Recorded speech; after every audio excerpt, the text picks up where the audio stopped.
hello, internet land. We should have done the introduction before this started, but you know what? We're doing it now. Welcome to a special episode, a special two-part episode of the Bi-Conics, where we are covering the WWE 2023 Draft. It's draft day, baby! It's draft day, baby, and I'm just like, ugh. It's, weirdly, I shouldn't be excited, but I am excited just because of the fact that I'm interested to see how people get split up. But for this special episode, part one, you only have two of us, two of the bike for a little while, hopefully. But tonight, covering part one, which is the Smackdown portion of the WWE Draft, you have you have myself, Mikey, and JVL. I'm here. Oh shit! I forgot it's from Corpus Christi. Yes, it is. Oh no. Wade Barrett, talk to my inner self, please. I love you, Wade Barrett. Oh, this is going to be an interesting night, man. It's going to be really... I want to see if they can pull it off to make this draft stick to be separate brands. If they can't, it'll be really... Oh, Triple H. Here we go. Of course. Bring out the belt, the consolation prize. Let's discuss that, because I know there has been a lot of divisiveness on the internet, and here are my feelings on it. Go for it. I don't necessarily like that. Okay, let me put it this way. I think the design itself isn't bad. I think what makes it really not appealing is the fact that you have the WWE W stuck on it. I was like, you could have just updated the World Heavyweight Championship without that, but all right, I know you got to add logos, but whatever. Poppy Vince needs to sell toys. I know. I loved our group chat. It was like, it's the Kang belt now. Yeah, pretty much. No, Krang, not Kang. Sorry. Krang, not Kang. But my feeling of it is that it's not so much the design of the belt. I can deal with the design. I actually like it in certain ways. It's a good mashing of the Intercontinental belt and the big Goldie. But the problem is that the way they set it up, it's like we can't get the belts off Roman. So this is the consolation prize instead of something being worth something. Even with a tournament to crown that, we've acknowledged that we cannot take this off of him because we want to make something happen. So you're not the best champion. He is. You'll just deal with what we give you. Okay, first round though. First round. Here we go. Oh boy, here we go. Let's see what happens. Triple H wearing a navy suit with I think purple tie. Yep, a purple tie. Man after my own heart. I love that I know. I love the fact we have to start with rules. Every superstar on Raw, every superstar on SmackDown are subject to the possibility of transferring to another brand. Yep.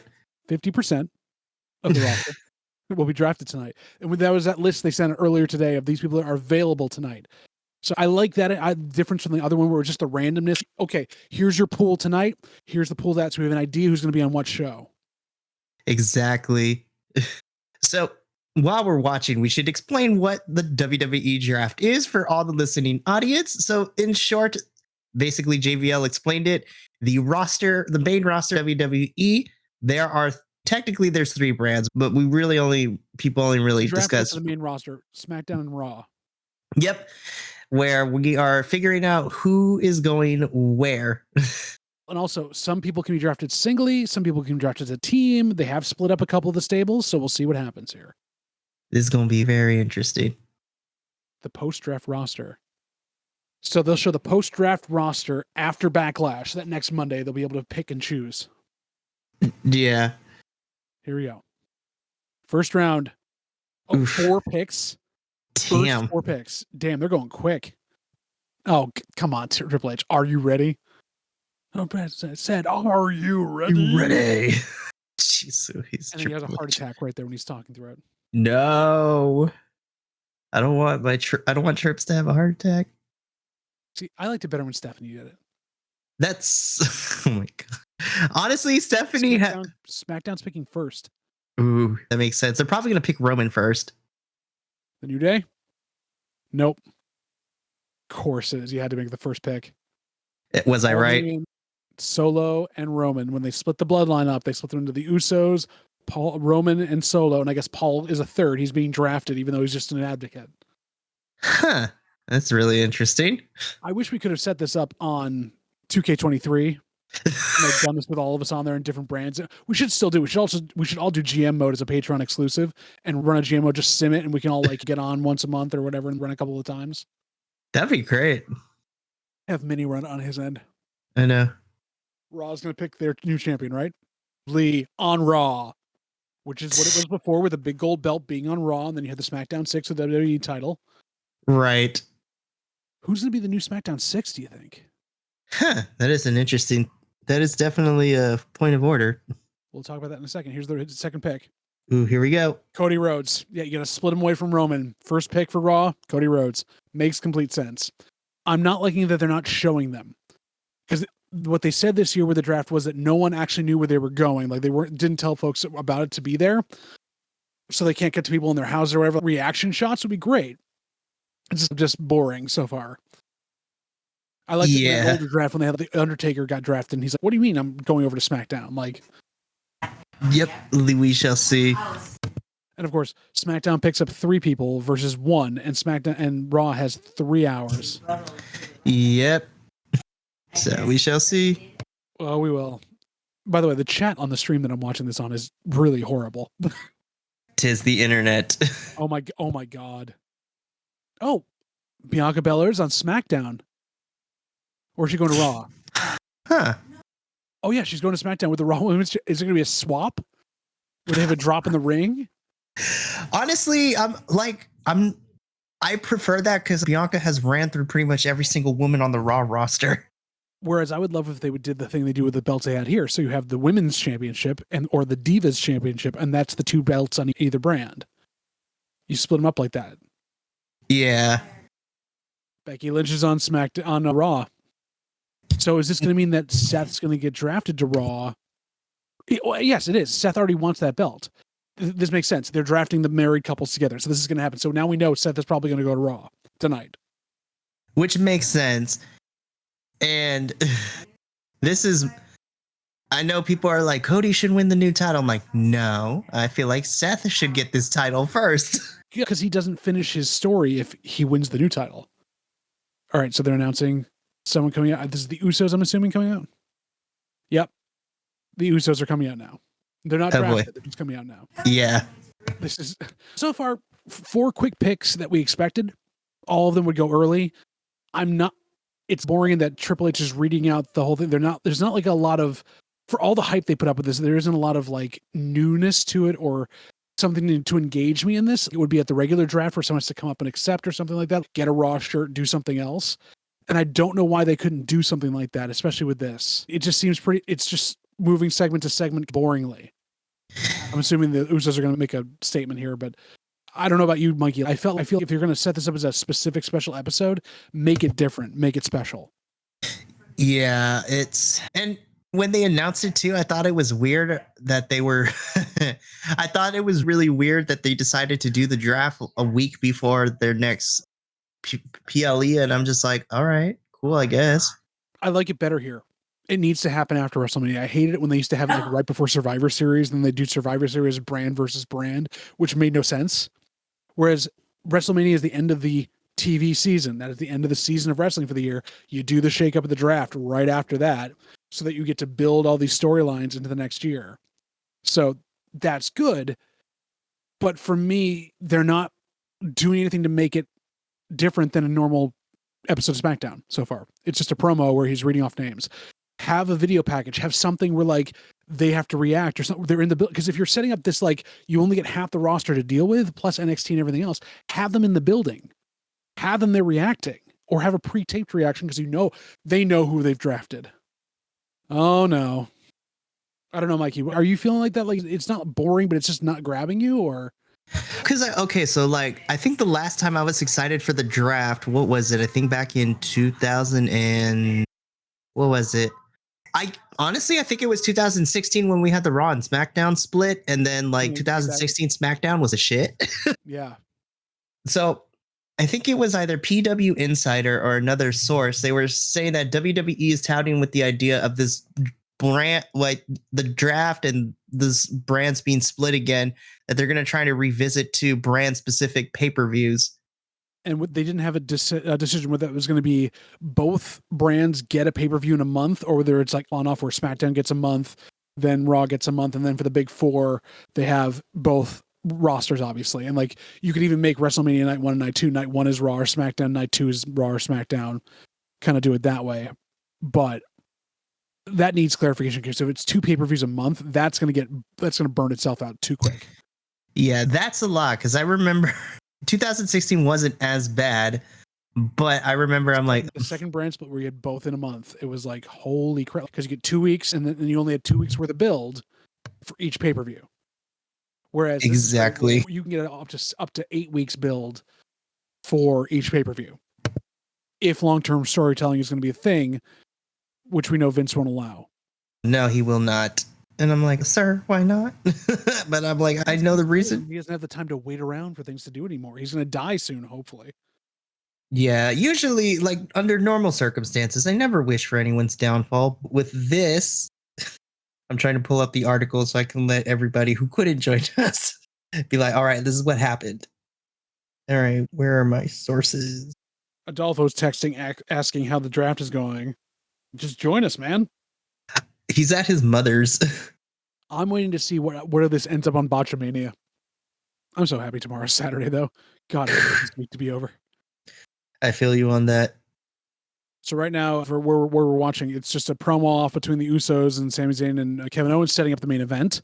Kevin Owens getting very animated about that. They're going after each other and doing the same promo again that they've done the whole time they were doing when Sami and Kevin came up to do that stuff. It's really spinning their wheels again, just like they're spinning their wheels and everything else. Literally, this is just a regular episode of SmackDown with Triple H popping in to say 4 picks at once. Literally, it would be, there are so many, you're in a freaking company now with Endeavor that like knows how to do a draft type of thing. You can do this. Why can't you step back and actually make it a draft? What is wrong that you can't like trust yourself to make it a draft? And now you've got Wade and Michael Cole trying to like cover for it. It's like they can only do so much to say the word draft every 5 seconds. It doesn't make it more of a draft. Like the NFL draft is going on right now. Night 2 is going on right now. And that's a better draft. You have that perfect example. Why can't you do it like that? Have guest people come out and do stuff. Legends come out to announce draft picks, something. And 4 at once also didn't make any sense either. Why would you do all 4? Do the first 2 if you want. And then also it's pick. Make it snake. Like, okay, SmackDown picks first, then Raw gets to pick twice, then SmackDown picks twice. Make it a snake draft. Exactly. Hey, look, I'm not going to say his name they have on screen. It's Pete Dunne, one of my favorite wrestlers ever. Oh my God. I actually want to watch this match.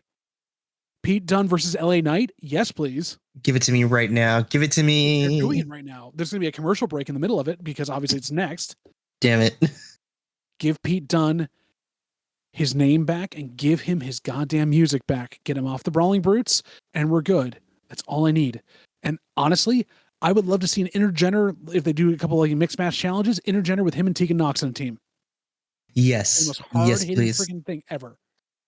Oh, Mikey, so how are you feeling so far?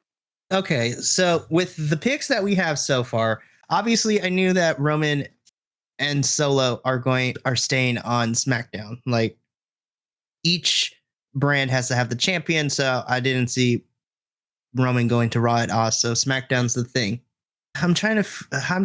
Cody on Raw, I guess, makes sense. You have to split him from Roman. You have to. Yeah, at least until they can figure out.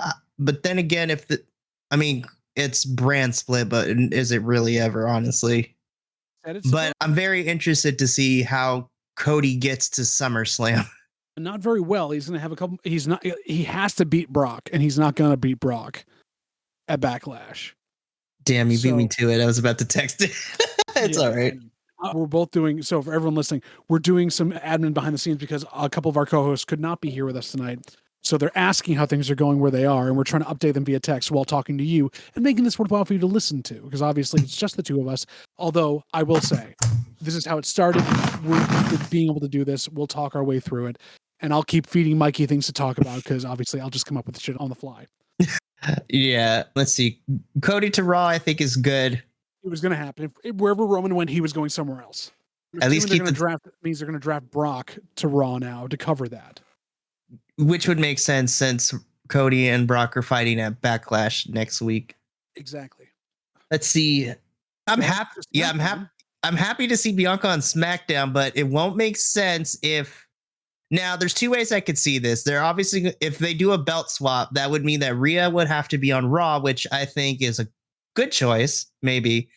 But then I've also heard rumors too that Rhea's going to stay on SmackDown and we're having a women's title unification. And I'm like, I had heard that as well, which if they do that, they need to have some sort of women's belt on Raw then, unless they're doing like they used to do in the old SmackDown versus Raw games where the women's championship was only on one brand. You could only have it there. And you could draft women to the other thing, but they had nothing to play for. So you only drafted women on one brand. And exactly. Then, so why wouldn't you do that then on Raw with the third hour? You could make the third hour like Stardom and make it women's wrestling. Again, it's not clear what they're trying to do here yet, which I don't know if it's clear to them either. No, I have a very vague feeling that Vince McMahon is sitting in the back there changing a few things as we're going along, seeing the reactions that are going along. I'm sorry, exactly. And then it was reported earlier today. So there are half the roster is up for grabs tonight and the other half is on Monday. But on the show, we're only going to get 15 on the show. And then the other half is going to be via social media, which means if you're not important, you're getting social medias. If you're mid-card or worse. Yeah. Yeah. And then, of course, we have releases coming still. But we've been promised releases that are happening. So you're doing a draft before the releases hit, which is almost worse. Yes. Because the release people are going to end up on the social media draft if they get drafted at all. Exactly. And that's not counting too any chance, like whichever NXT kids are getting the call up too. Taking spots of people that are right now on the main roster but floundering, like Riddick Moss. Oh, Thank God his name came back. Yes. I was like, Madcap was so stupid, but whatever. And he's been split off from Corbin for long enough now. He should have his own name back or anything else. He's a bad wrestler. I saw him wrestle live. He's not a bad wrestler. He just has no gimmick. And I'm just like, when he got called up from NXT, I was just like, okay. So for those that don't know while we're watching this, they're showing where the people are drafting from, and it's literally just a door with a colored light over the top. But NXT, they show the NXT roster, which I love. They showed some of them. They should show this for Raw and SmackDown too. Right? I hope so. Honestly, when the first like big class of NXT was part of the draft, like one of my favorite parts was like watching. It was interesting seeing the interviews afterwards, but like when Alexa got called up and then Nia Jax got called up too. By the way, if you haven't watched her interview with Ring the Bell, you should. It's a good time. You really should. Oh, who's joining us? Minnie! I'm not in a parking lot. I'm actually sitting at home. Then this is wrong. This is utterly wrong. I know. I'm playing Overwatch.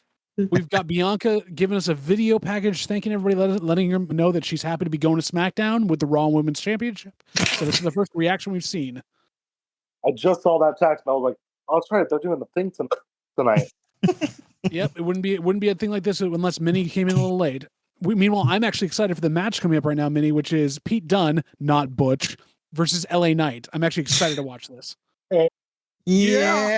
I thought he finally changed his logo. They changed his logo to look like the Las Vegas hockey team. Almost. So, guys, with the Vegas Knights, that's right. Yeah. What continuity in storytelling? What is this? Right? What is this? Minnie, we were saying though, it seemed so far not special. It's gotten a little bit better since the commercial break, but like the draft picking and everything else has just been kind of straightforward, as if it was just Triple H cutting a promo. There's no spectacle to this, so why would you do it like that if you want to make a special draft? So they're not even doing what they did. They would do a mat. Oh, I mean, they can't. They do their thing with the drawing names or rolling balls or something like that. So far, Triple H came out with a couple of cards that had the first 4 picks on them and just basically told us what the picks are, and they showed a Chiron with a picture, but no video reaction, nothing else when it happened. They just had Bianca Belair, a pre-taped video thing from her hotel room. That's the first reaction we've seen. Oh, that's lame. Granted, they need to do something to set everything up. If they want to do it like next year, they can do the SmackDown. If someone from SmackDown wins, they get a pick. If someone from Raw wins, they can get a pick. But they can do it that way. Yeah. You can't do that right now because they have nobody on set rosters right now. The other thing I was saying to Mikey was that because they announced the half of the roster that is eligible tonight, couldn't you fly all of them into SmackDown just to be there in the backstage area to react to this type of stuff? Yeah, they did back in the 90s, yeah. Exactly. Or like the early 2000s where like you saw Undertaker get all pissed off that he got drafted somewhere. Through his chair. I don't know. I feel like so far it's not, they have a ticker running at the bottom of the screen with the picks that are going on like you would be at the draft, but it's really not much different than an episode of SmackDown that I've seen. I'm kind of disappointed by that. Mike, you feel free to put your stuff in for this too. I'm still hoping they do. Ooh, that looked like it hurt. Yep. I'm still hoping they do Triple H with running SmackDown and Mr. I like big black guys running Raw. And commercial. All right. So, I mean, they released the list of the 30 superstars eligible for draft tonight, but obviously that doesn't count the NXT call-ups that we can get. And that we have a short list of who might be rumored to be called up within the draft. And that includes the Yes Boys, Pretty Deadly. Who are dead In NXT lore. I've also heard Zoe Stark potentially can be called up. Roxanne Perez. Especially after Indy pinned her. Yeah. Which makes sense because I'm pretty sure we're getting Indy versus Tiffany at Battleground. Hooray. Tiffany, who basically broke her leg, broke Indy's ankle. I'm like, Tiffany. I love Tiffany Stratton, though. She has improved so much, but that match was a mess. Yeah. Especially after the injury. Yeah. I've also, some other names that are shortlisted. Cameron Grimes is supposed to finally be on here after he's been gone from NXT. I know. Forever. And then also, like you mentioned, JVL, Roxanne Perez, which I wouldn't be surprised. She's ready to go. She's ready to go. She doesn't. She's saying something because she's so damn young. Yes. And I don't want to say in interviews, like she always says that for some reason, she can't explain why, but she picked it up very well when she was in wrestling school and all that. But now, like, it makes sense to me. I was like, okay, now I see why she was Ring of Honor Women Champion, because she is that good. She is. And then at the same time, I know they also want to bring her up because she had such good chemistry with Rhea Ripley in the Rumble. So you have a built-in kind of little thing there where she was messing around with the women's champion. She can bump like hell and be a full dyed-in-the-wool baby face for Rhea all day long. I know. And I'm just she's been drafted. She not. I mean, she could be still stuck in NXT. And then another name too for the women's roster. I've also heard that Cora Jade potentially might be called up. Even though she had it set up in the last show where she's setting up another thing she's going after. Vince doesn't care about continuity in NXT. Of course not. Of course not. Minnie, who would you like to see from NXT get knocked up here? Braun Breaker. Braun Breaker. Do you think they're going to do it now that he just turned heel and he's going after a bunch of things? I feel like I still want to see him up in the main roster because I want to see him versus Gunther and stuff like that. Oh yeah, I could have some better matches. Dragunov. I've also heard Ilya's supposed to get the call up too. The thing is that last Tuesday, Minnie, they set up a thing where Breaker attacked Carmelo Hayes after the match after he was called out. So it looks like he's again going after the title as a rematch type of thing. So I don't know if they're going to call him or not. They should, but I don't know if they will. I'm interested to see because hi, this is Mikey, the only person in this on this co-host Bi-Conics 5-person team that watches NXT, which is regularly. I watched it in the hotel this week. That is very true. You really don't miss much. The wrestling has the potential to be great. It's just booking decisions and storytelling is non-existent in this version of NXT. But you know what? I can move past that because there's a lot of talent down there. The newer crop, I was like, I want to support these kids. But anyways, there's a lot of potential. But then I'm just like, you already have such a big roster on the main roster anyways. I'm afraid that they're going to get called up and they're going to get lost in the shuffle.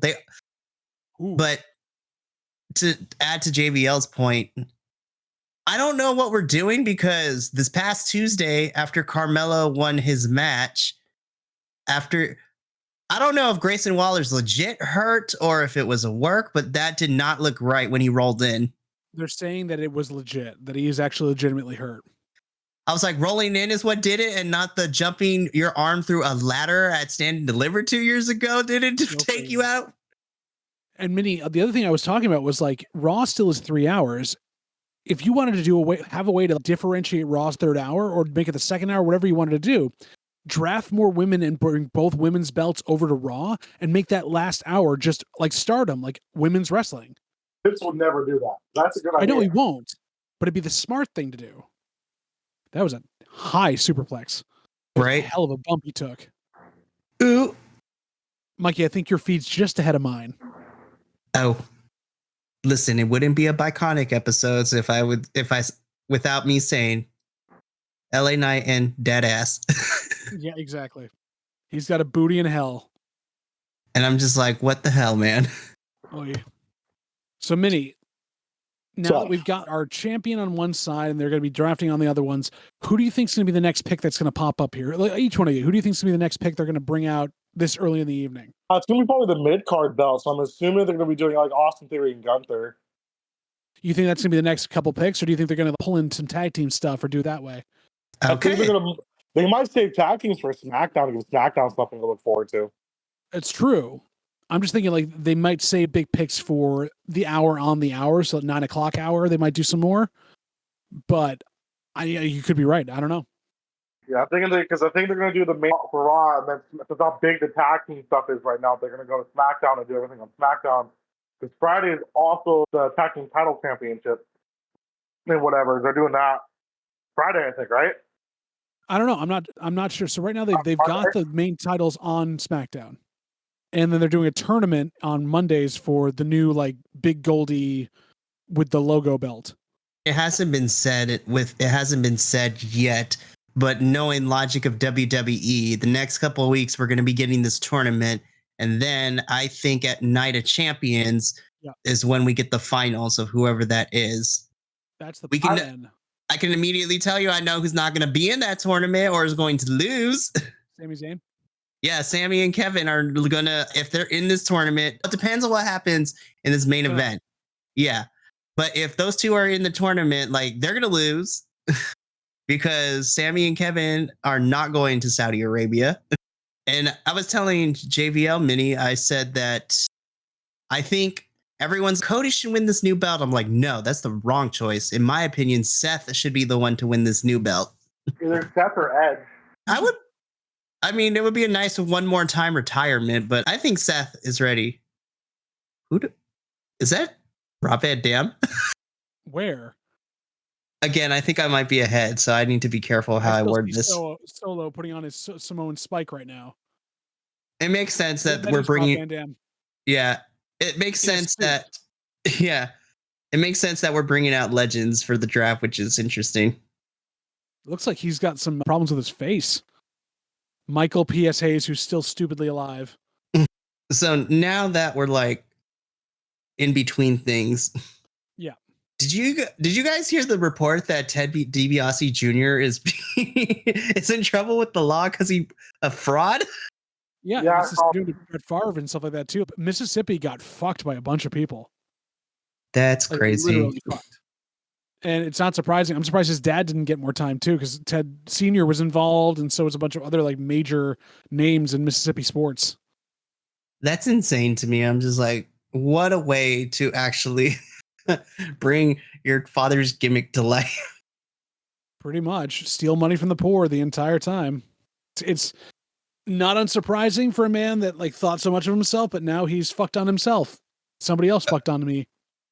Oh yeah, it's insane.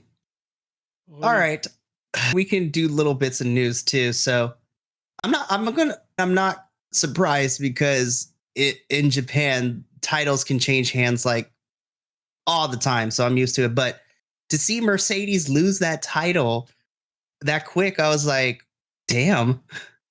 But she's also heading down to do stuff in the US a bit more. She's still with Japan, but she's heading into a couple of US dates. And who wants to bet that she's going to end up either popping up on Impact now that Trinity Fatu's there, or popping up on AEW? Let's talk about that shit, because I'm just listen, everyone wanted to see Naomi back in WWE, but Trinity going elsewhere I think was the best bet. And to see her in Impact, I don't give a shit what other wrestling fans say, because people hate on Impact.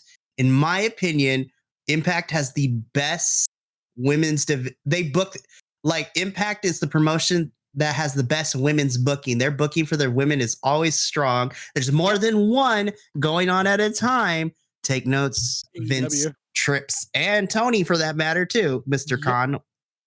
they have the strongest booked women's division across all of the 4 main brands, in my opinion, because there's more than one story going on.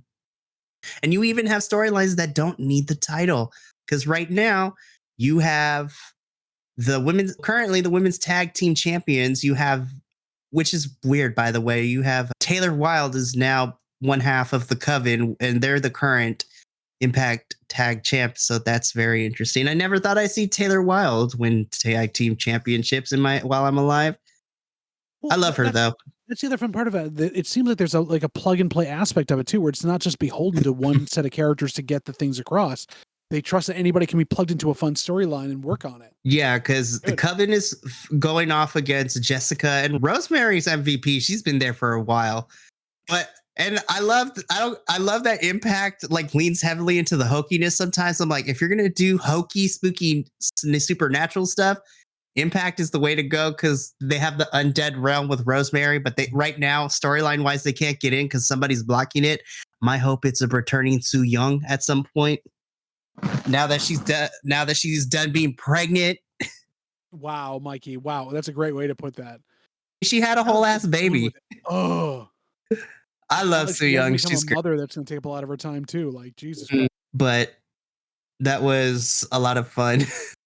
And then Tasha Steele's returned from some time off, and she and Savannah Evans are fighting.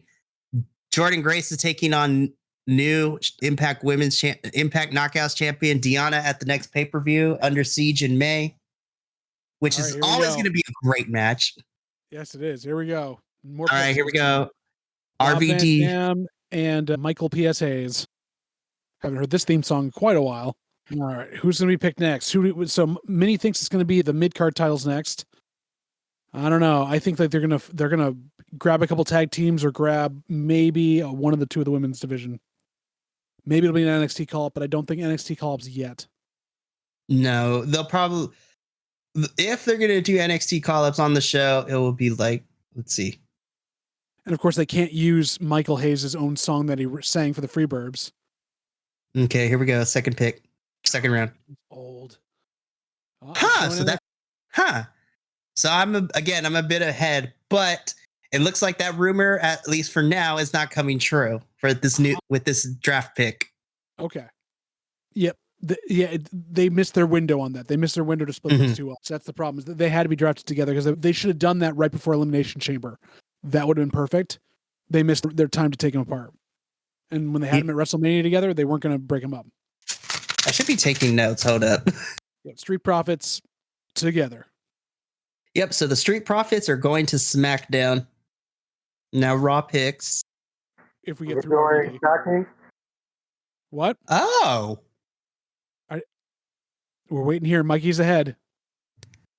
This should be interesting.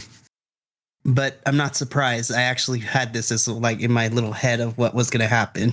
That makes sense. So you pull them all three at once. Yeah. So Intercontinental is going to be on Raw. Which means I think means Austin's probably coming to SmackDown. Guaranteed. They're not going to have both mid-card titles on one brand. I feel like that's a bad pick for Raw to take them on, because they were doing so well on SmackDown. Yeah. Oh, okay. Yeah. But I think this is a good choice right here too for the next pick. 2 picks a shot, it looks like, too. So 4 picks each time. That makes sense. Interesting. Okay. So for the listening audience, the next pick after Imperium going to Raw is SmackDown picks Edge. So he's not going for the new title. Nope. Literally, like, he's held almost every title. He has done everything in this company. What is left for Edge? Okay, I knew that one was going to happen. So the next pick for Raw. Mikey is so funny that he's ahead of this all.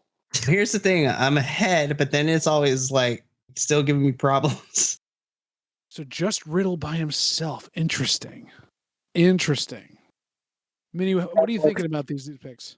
So I've heard Street Profits to SmackDown. I'm not watching, keep in mind, I can't see it. So Street Profits over all of Imperium.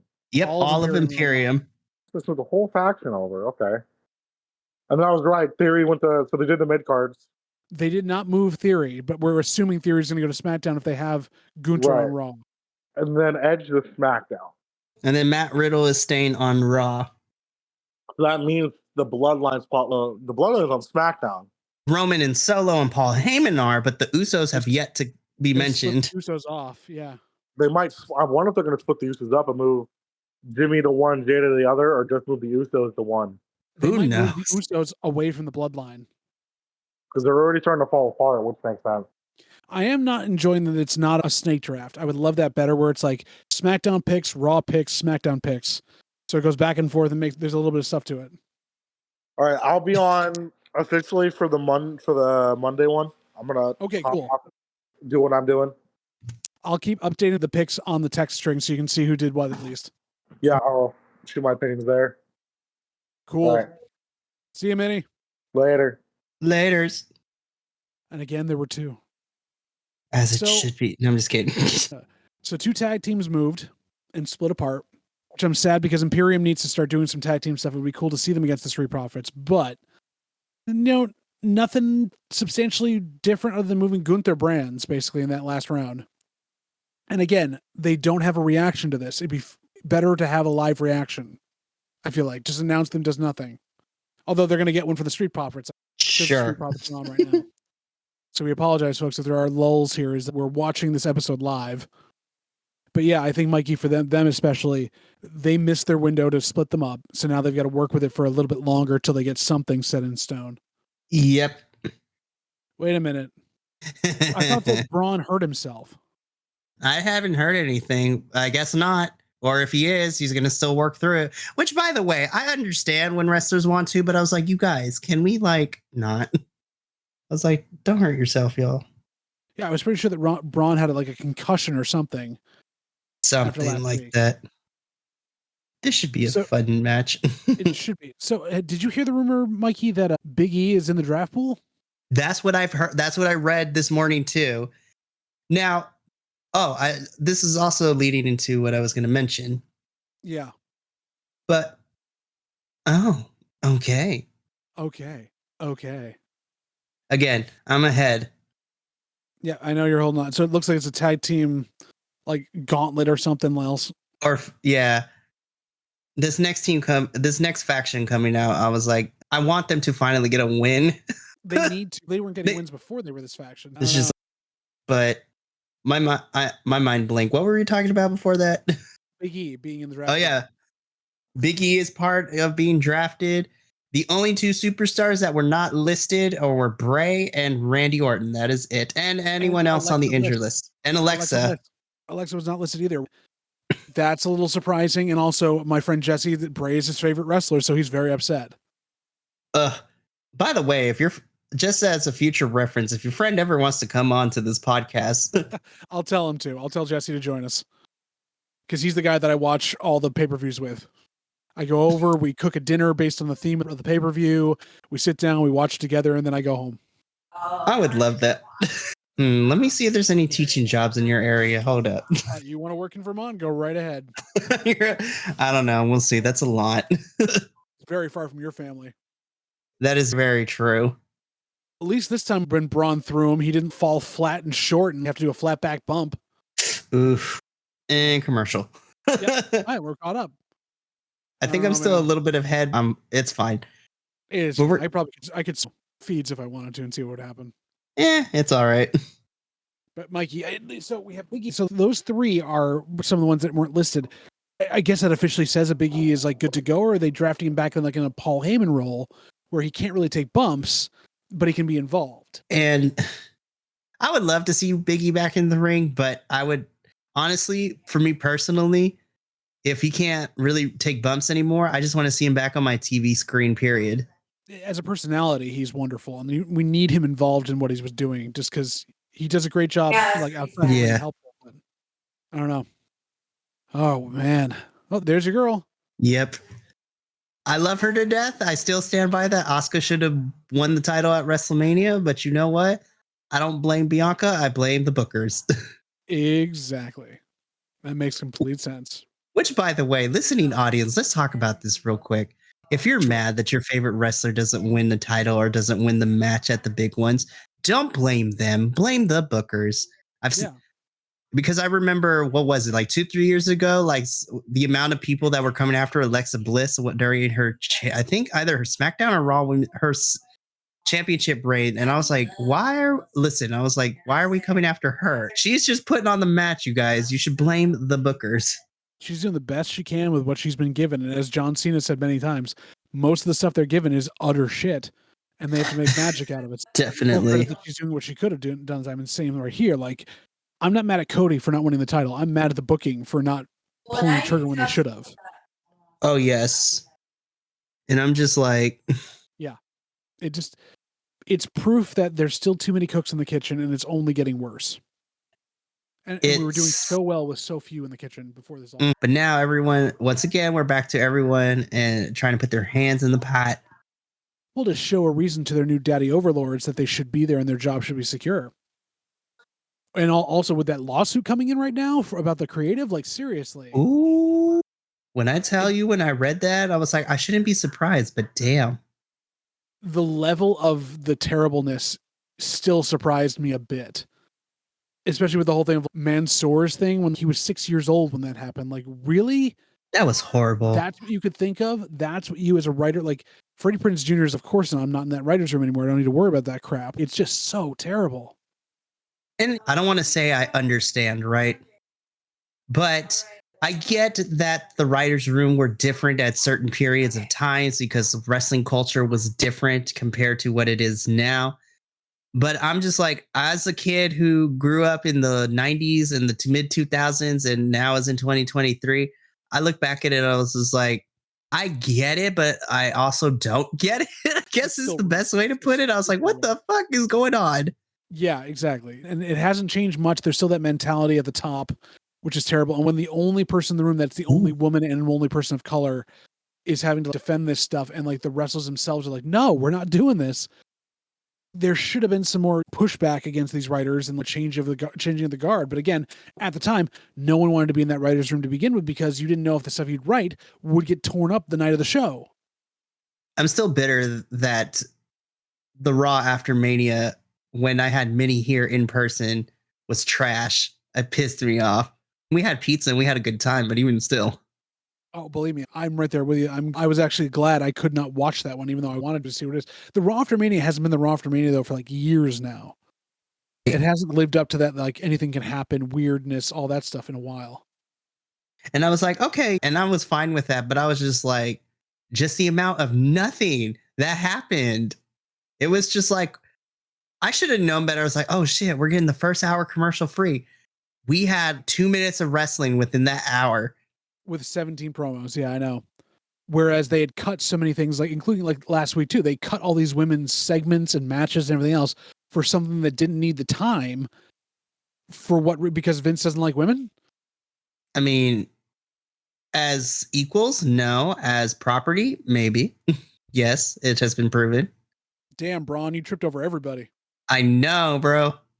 I love the laugh too. So I watched Chris Van Vliet's interview with Ricochet, and it was so fun. And he asked the question. He's like, "So you teaming with Braun?"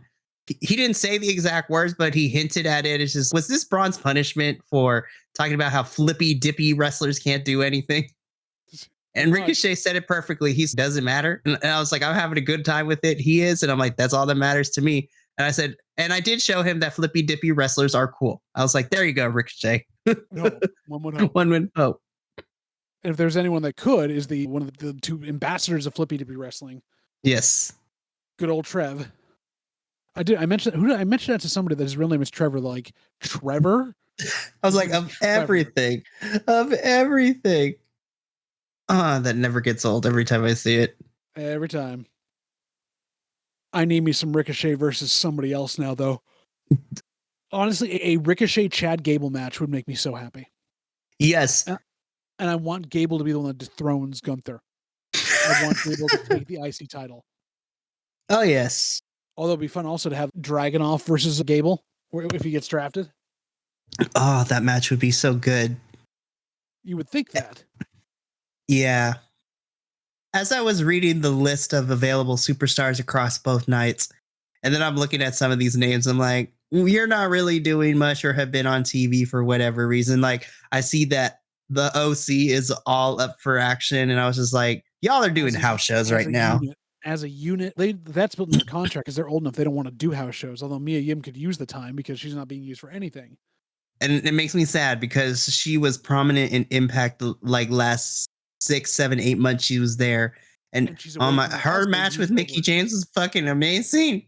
She's really good. And the thing is, she's away from her hubby too at the same time. So what is she giving up other than for money to be with her husband? I'm like, give Mrs. Keith Lee some time, which, by the way, Keith Lee is also lost right now in AEW. But the plan is supposedly we're getting him and Swerve one-on-one at Double or Nothing. And I feel like they might stick him on Collision at some point, which they're doing that whole thing with the Saturday show, which is one more show to friggin' watch. This is, even though we're watching the WWE match, while we're watching this recap of what happened on Monday, which, by the way, I don't care what nobody says. I'm excited for Damian versus Bad Bunny just because it's going to be entertaining. And Bad Bunny, to me, has proved he actually cares about this business. He puts in the work. And Damian and he are friends in real life, which means he's going to take care of them and make it fun. So I'm not surprised. I was skeptical the first time Bad Bunny was introduced to this whole thing. Me too. I feel bad for him too, because without Logan Paul, Bad Bunny gets all the Logan Paul thing. Like, he's a guy that takes it seriously. He's really good. Look at the celebrity who can really do stuff. And then Logan Paul comes in, and while he's still a douchebag, he's athletically gifted enough to also showcase that there's a whole new level of celebrity involvement now. You really have to care to be part of a thing. I don't know how far you are ahead, but they edited Bad Bunny's Spanish part because he cursed him out in Spanish, which was great. I heard that. Called them. We're far enough in when this gets uploaded, but so we can curse. But they're calling it of course they're calling it a San Juan street fight. Of course they are. But anyways, yeah, it was. I'm not gonna lie, I loved hearing Spanish cursing on my television screen. Very cool. That was like the French cursing when we were in the arena for Elimination Chamber, where neither Jesse or I knew what they said, but everyone in the audience were like, went after him. It'd be awesome if Bad Bunny, he probably doesn't need it, but the muscle he gets isn't just the LWO that comes out with him. Carlito shows up because they're in Puerto Rico, and they just revealed who came out of the Smackdown door, and I'm just like, why? Yeah, I saw. Why? Because he's Vince's guy. He's the Vince dick. I'm like, and also, why is he coming out of the Smackdown when the guy coming out of the Raw one should be coming out of the Smackdown one? I don't know, man. I don't Teddy know. Long should be coming out of SmackDown, playa. Holla, holla. I hope he brings up that he's going to set him up in a tag team match against The Undertaker tonight.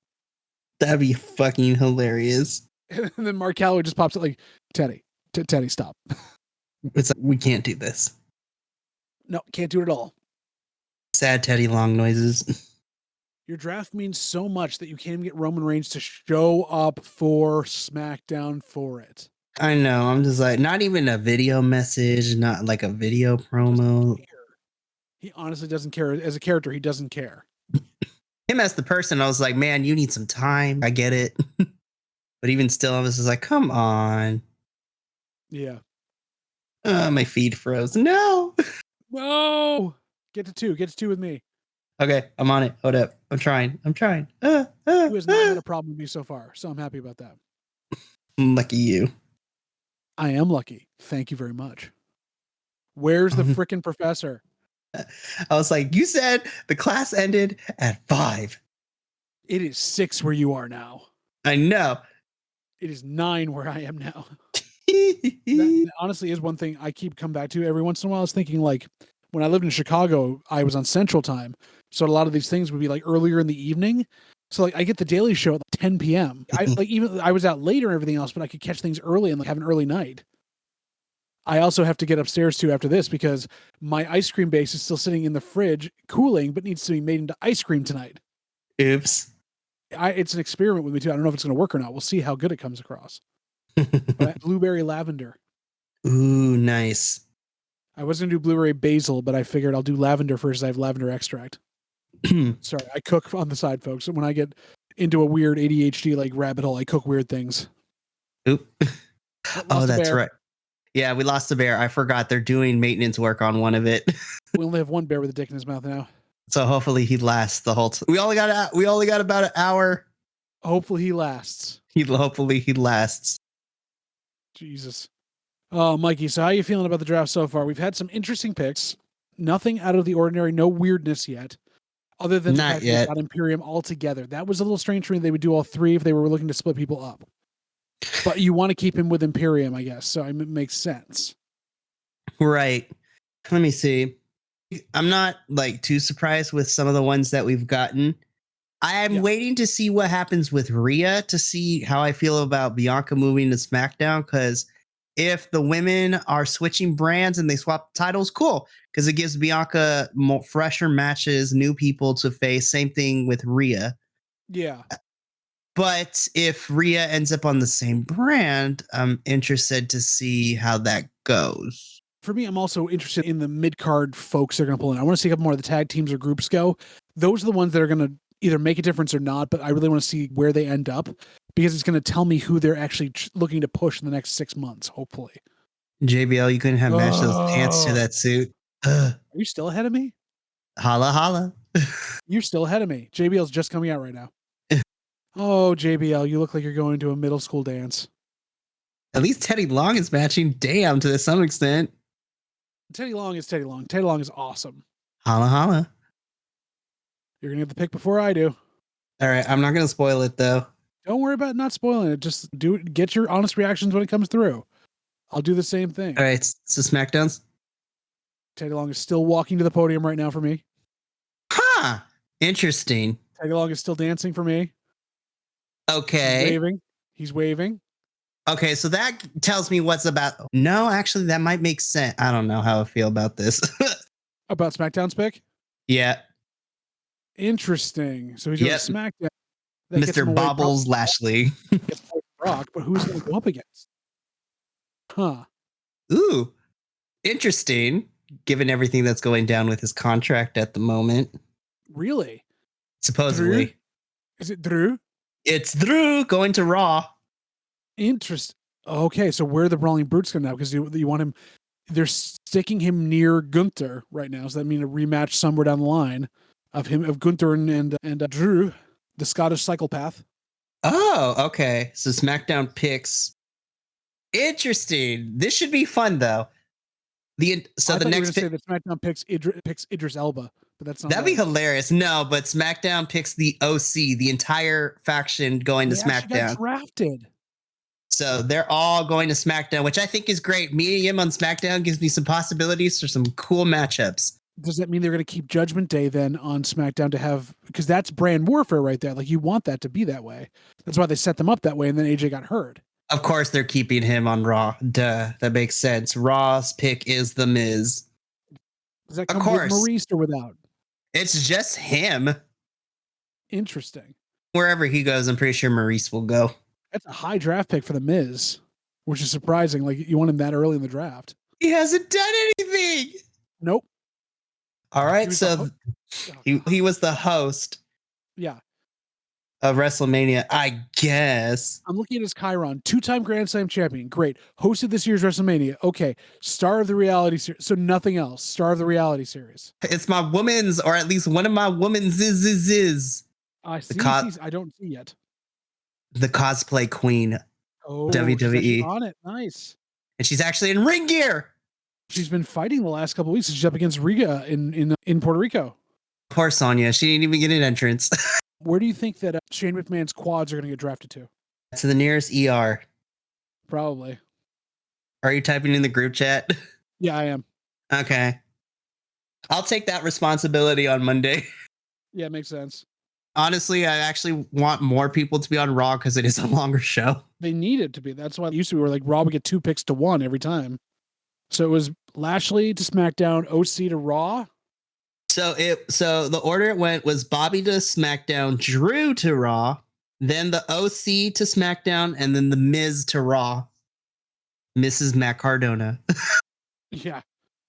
She's being played dirty right now in the freaking in WWE. I know. I'm like, how we go from being tag team champions with Deonna Purrazzo and then this happens. I know they had a lot to deal with because it was supposed to be her and Carmella teaming up, but right. Poor Carmella, man. I can't imagine. She's hurt, but before all that too, her and Corey losing the baby. Yeah, I know. She's going through a lot and having to come back. I want her to take the time she needs to get right. Yes, because to me, that's more important to me than anything else. And Although I'm waiting to see the back and forth if Carmelo Anthony ever comes up to the roster. It's Mela is money or is Mello money or is Mela and Mello money that would be such a great. or is Mercedes money because she's Monet. Money. Can we just agree that her theme song is just a remix of, It totally of is. Crisscross? It totally is, and I love it because it's the same lick. Can we also talk about how every time she defends her title, like her ring gear is just so great? It's always an homage to something. She's always done that though. She's just got more I know. freedom to do it now, which is awesome. I was just like, we got a tribute to Eddie Guerrero from this most recent one. Then she tribute Hana Kimura when she faced off against Kyrie. Yeah, Kyrie. Yeah, no, she's got a lot there. And plus, I was watching Mandalorian all week. I'm like, oh, she's back in Mandalorian. She's making this money out here. She's gotta. Do not fault her for anything like that. I'm glad she is finally having some fun and doing some different stuff. Her new finisher sucks. Other than that, it's because it relies too much on the other person taking it.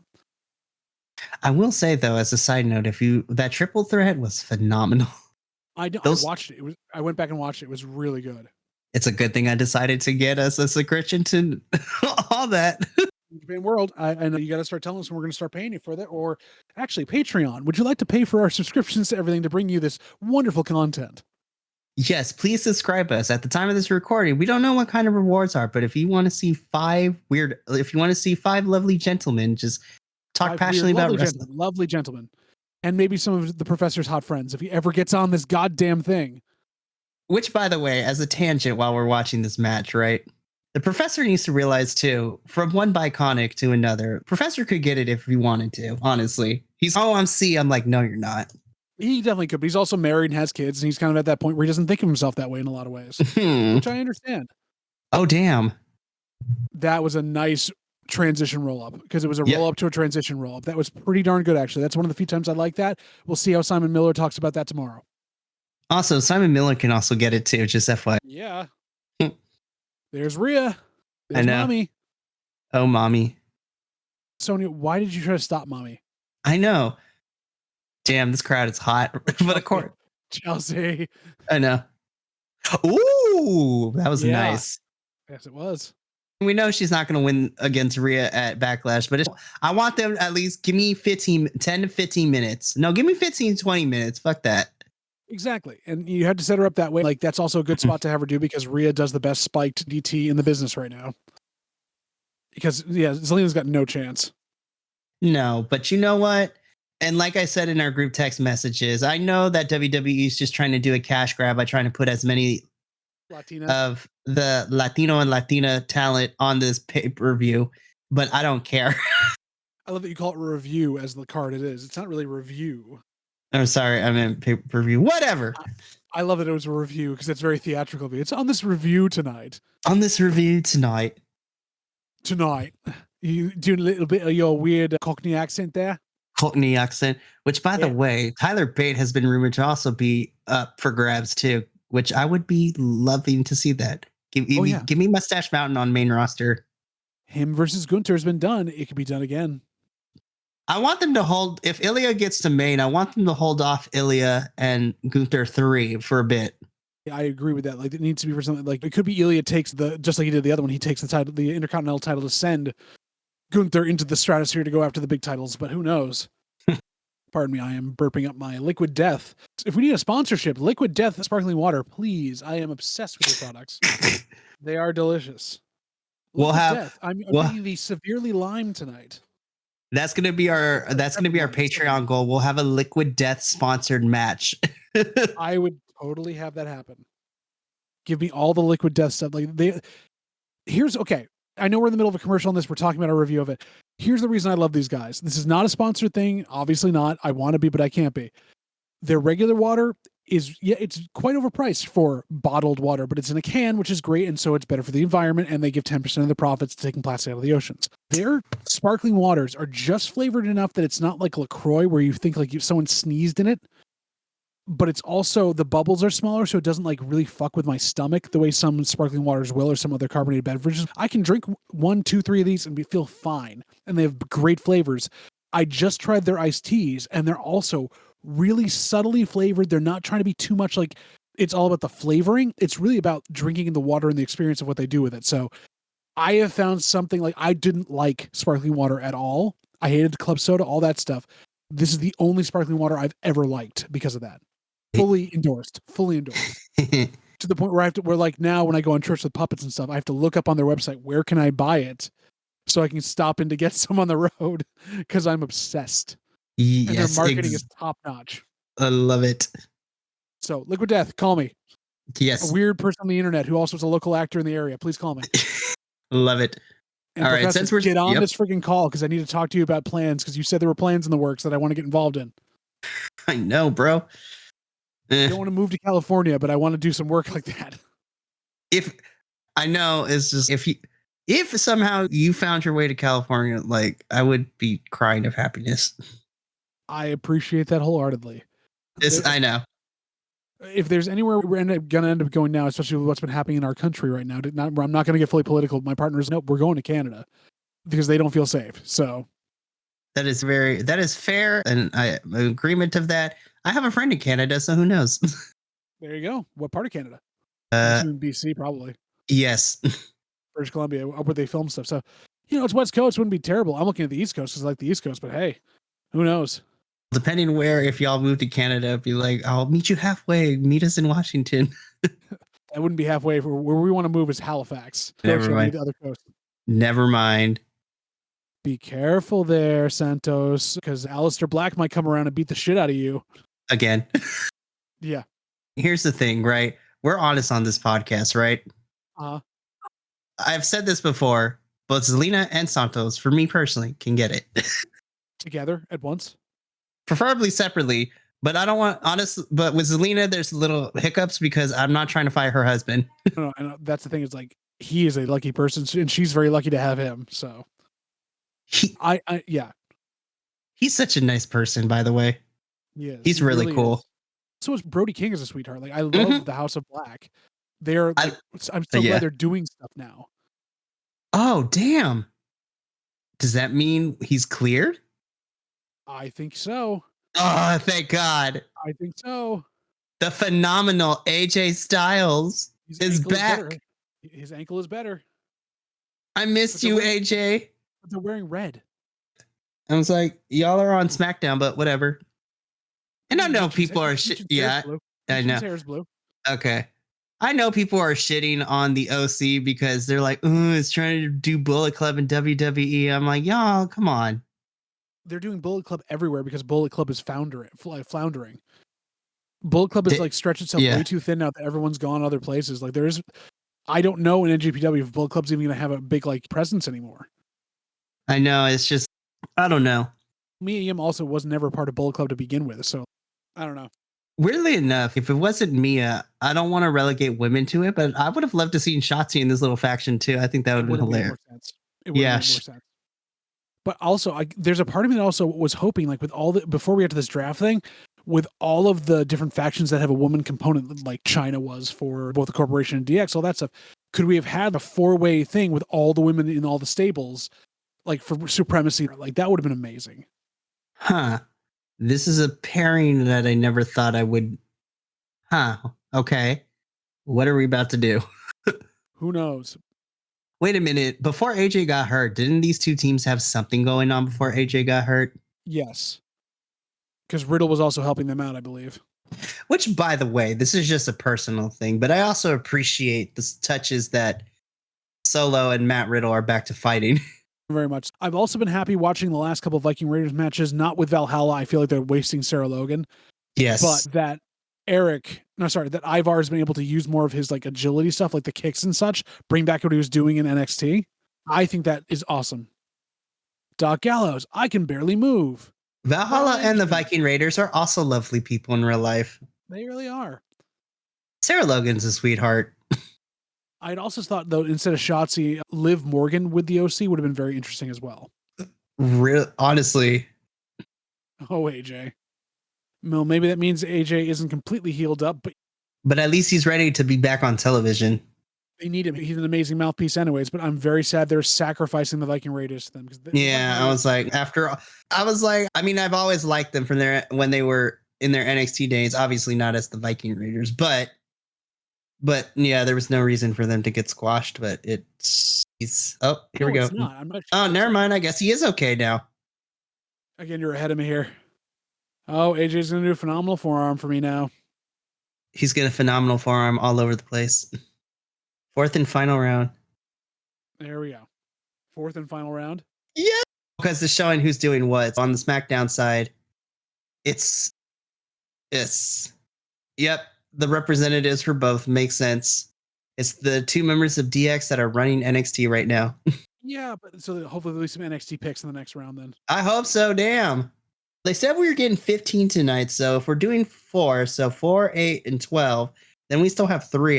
Yeah, which will be the last 3 someone will do, and then I guess then go into the social media stuff. And I don't want to go on Twitter to learn all that because I deleted my Twitter account, but still. If anything, like all the news websites will cover it too on Facebook. That's where I get most of the wrestling news. I'll go look at Wrestle Talk. I'll keep refreshing Wrestle Talk for the rest of the night. Can I say also, they're doing a Flash trailer right now. I'm disappointed that the people that have seen it have said that it's good. Because honestly, I don't want it to be so they can fully reboot it and get rid of Ezra Miller and that stuff, because I think they really need to not be given any more chances after what they were doing. Yeah.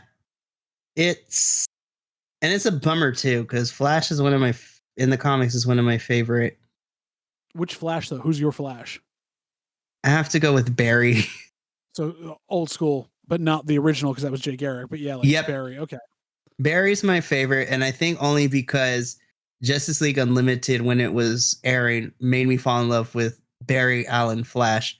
Just because this is going to sound very corny, but sure. I really loved how in that cartoon Flash dealt with his villains. It's not like I have to beat you down, I have to destroy you.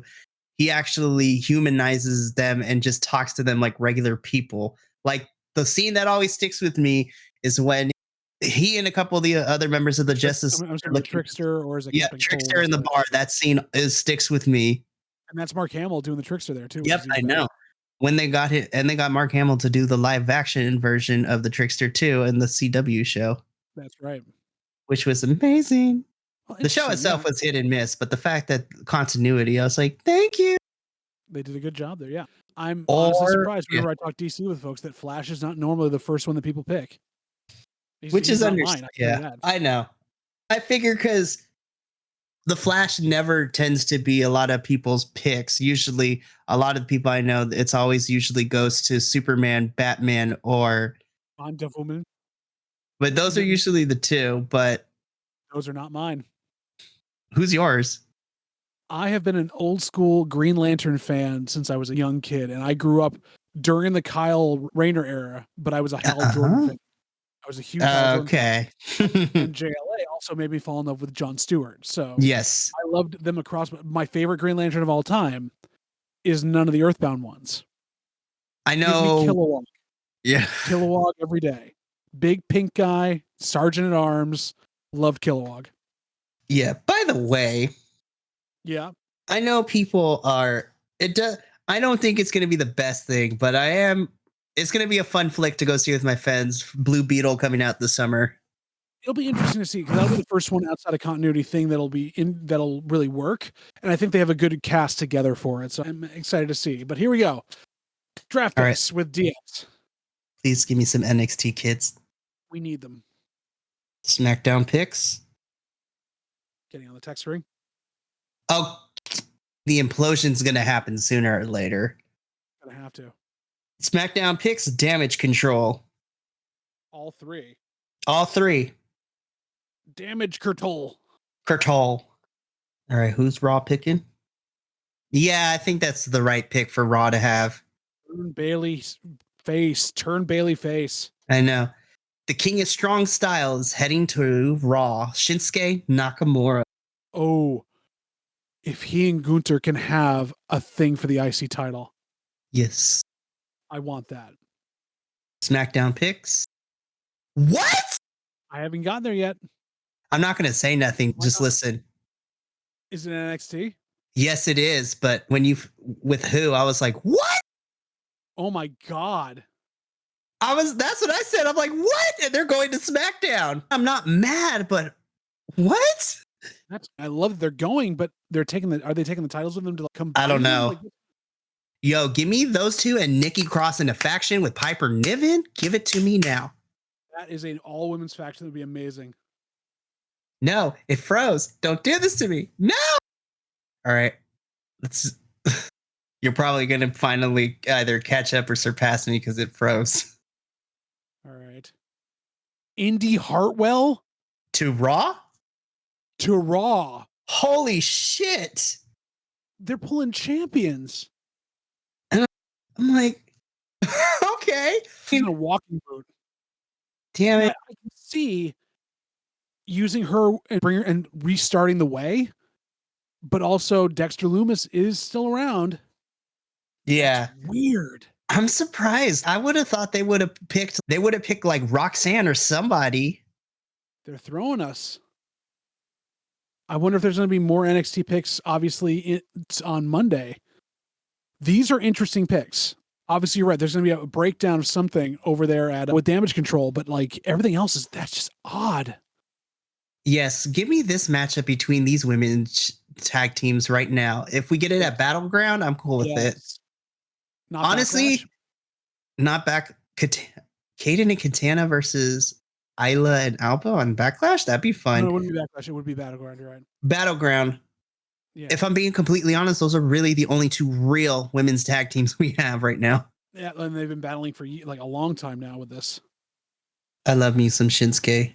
It would actually be funny if who keeps them or helps them keep it in the Battleground match. Nikki Cross just shows up on NXT to take them with her to start new sanity, basically.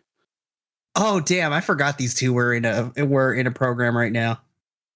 Yeah, they have been for a while. No, I know that. I was just like, oh shit, I forgot that was a thing. And this is actually making me care about Karrion Kross a little bit more. A little bit, especially also because he used Riddick Moss. He was talking about that stuff too. Like they're trying something out. Creator Wrestler 7 just enters the chat, but it's okay. I'm using your text messages to update my other friend. Oh, good. Just keep doing that. I'm pretty sure she's gonna call me after this. Okay, color me genuinely surprised with that fourth round draft pick. Yeah, those are some damn good ones. All right, it's main event time. Oof. While they're doing entrances, I am going to freshen up a little bit for a bio break, but I will be right back. All right. So I guess it's left to me to entertain the folks tonight, and I'm still here as they're doing the main event. My personal thoughts on this so far could have been a lot better. There's some interesting picks in that last round, but that's that last round. Overall, underwhelming for the most part in terms of how they've presented the draft. That being said, not the worst picks, especially in the later rounds so far. Some actual options for some storylines that could come out of this, including the wonderfulness of the NXT call-ups. Not the ones we thought that would happen. So again, some surprises, but could have been handled better. So far, the people announcing it have been good too, but there should have been other ways to do this. I feel like they can still improve upon this. There should be better ways. Raw will be interesting as a longer one for everything else. So I don't know, but for right now, we're going into a commercial, and I can speak to you on this. I'm still worried about this product in general. I'm still worried about Vince McMahon being in charge the way he is. I'm trying to be a little more open to what it is, and I'm going against what I said, and I'm actually watching some of this now, at least for now, to keep an eye on things. But if things continue to degrade, especially with this brand split, I know personally I won't be able to sit there and actually watch the product anymore, which will be tough. But there are some good ideas coming out of this. It'll be interesting to see what they actually define as the rules of this brand split, or at least of the draft, and if they can stick to those. But so far, just recapping that for you. First round, Roman, Solo, and Paul Heyman of the Bloodline going to SmackDown. Cody Rhodes going to Raw. Bianca Belair going to SmackDown with the Raw Women's Championship so far. We don't know how that's going to change over. Becky Lynch drafted to Raw. Then in round 2, we had the Street Profits to SmackDown. Imperium, including Gunther. So Gunther and the other two to Raw. Edge to SmackDown and Matt Riddle to Raw. Round 4, Damage Control, all 3 of them going to SmackDown. Shinsuke Nakamura to Raw, Alba Fire and Isla Dawn to SmackDown, and they're still holding the NXT Women's Tag Team Championships, although Kaden Carter and Katana Chance have challenged them. And Indy Hartwell, the NXT Women's Champion, is going to Raw. That is pretty insane. So yeah, folks, I don't know what we can do with that. We'll have to hold on and see how this falls out, but there could be some interesting things. Sorry, I'm texting my friend at the same time. And in round 3, we had Bobby Lashley to SmackDown, Drew McIntyre to Raw, the OC, which is Gallows, Anderson, Meechin, and AJ to SmackDown, and The Miz to Raw. So, yeah. So, a lot there.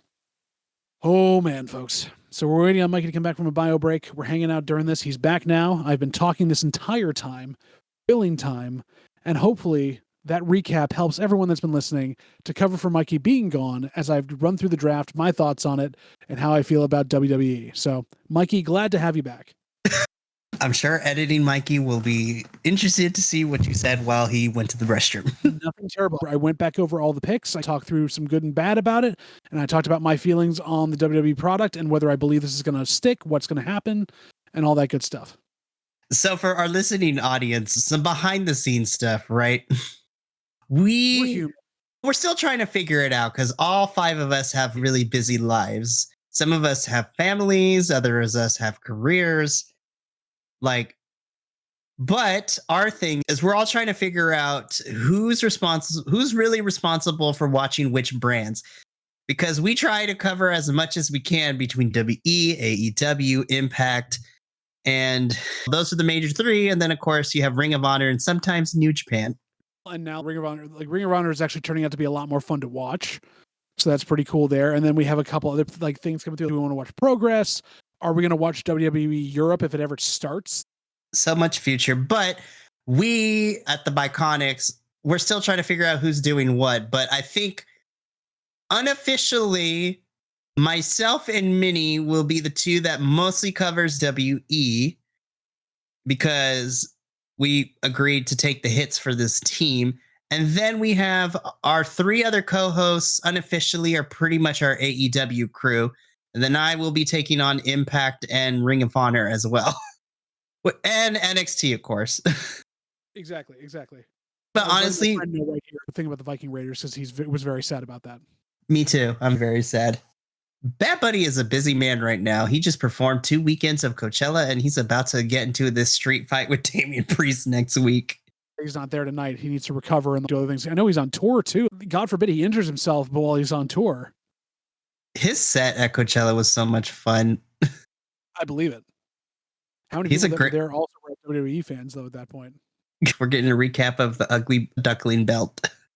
Yeah. I said this earlier in the podcast, but I don't hate the design. I just hate all the WWE logos all over it.